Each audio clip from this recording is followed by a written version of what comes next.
Ram Rider. I wonder which two cards this thing could be remotely similar to.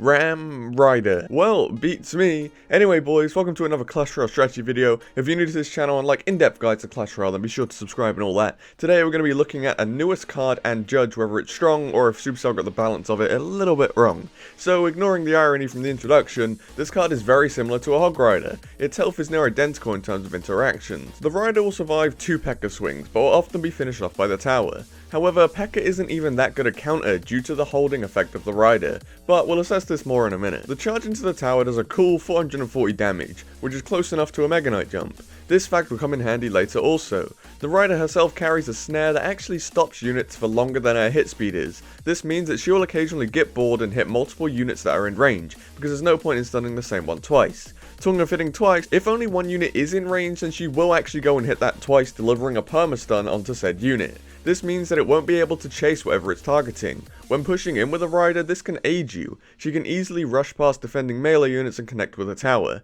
This isn't all, however. This attack will also dish out damage, but it's only enough to kill skeletons and bats. The great part sometimes comes when paired with Zap, because just one attack and a Zap spell can actually kill off the likes of Princesses and Dark Goblin. Obviously, it will also kill things with the health under a Princess and a Dark Goblin, which will come in hand when defending goblins are in play. This card also moves like a Hog Rider, allowing it to hop over the river.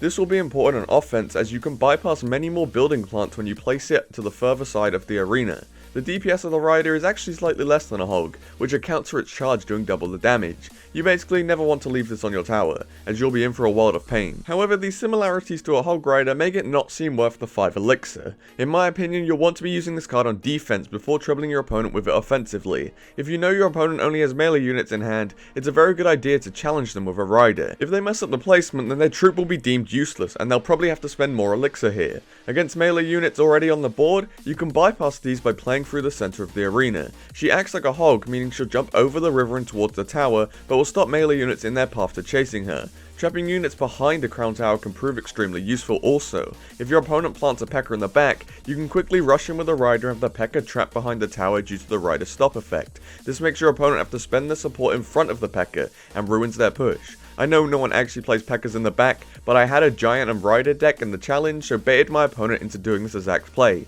It was very nice. Defense is probably the best place for the Rider's unique mechanic.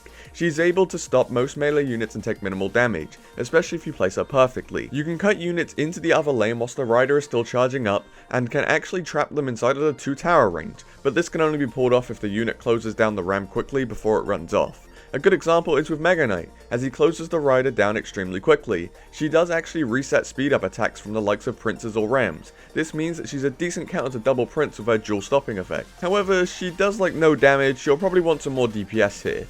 The reason why this trade would be especially good is because the Rider could always counterattack after defending, although against 2 Princes she won't live long enough most of the time. Even if she just runs off and gets a charge onto the tower, that's almost a fifth of the tower taken from simply letting her fly off onto offense. Against building targeters, she excels extremely well. She will fully counter things like Hog Rider, Battle Ram, Balloon, and even herself. Against tankier things like Giant, Royal Giant, and the Giant Goblin, she's actually a reasonable troop once they come into tower range. With literally any supporting DPS here, these units will be fully counted too.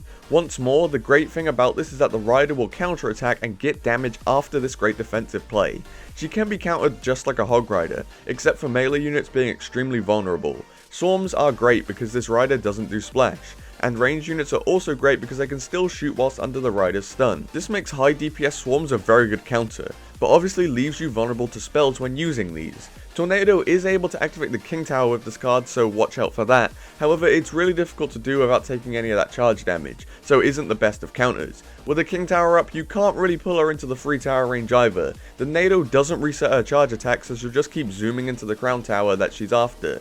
Saying that, cards like Log will reset it, so you always have that to fall back on. Basically, the best option is to have a Swarm for her. This makes spells a great pairing with her, and I can imagine that Poison or Zap will help her murder towers significantly more. Overall, I do believe that she's a strong card. She has a little bit of a skill flaw to overcome with that defensive capability, and until you're confident with that, then I'd maybe just use a Hog Rider instead. I took her a lot in her draft challenge and went 14-3 on my free-to-play account and 15-1 on my main account, which shows that she's very capable of being a viable card within this game. Although that could just be because people have no idea how to counter it yet, but I digress. The only thing that makes me doubt her viability is the weird elixir cost. A 5 elixir punish card can be finicky, as we've seen with a giant goblin, although he's 6 elixir, but it's still expensive. Once more, utilizing the snare will make her worth that 5 elixir cost, but using her like a normal hog will probably see you losing a ton of games. I think she'll be a viable counter-attacking win condition, maybe in the likes of bridge spam. She could see her own archetype be born, but that entirely depends on the strength of this unit.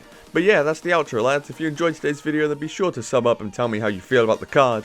I don't say this enough, but I reply to every single comment you guys leave, so be sure to give me your thoughts on this new card. But yeah, apart from that, peace.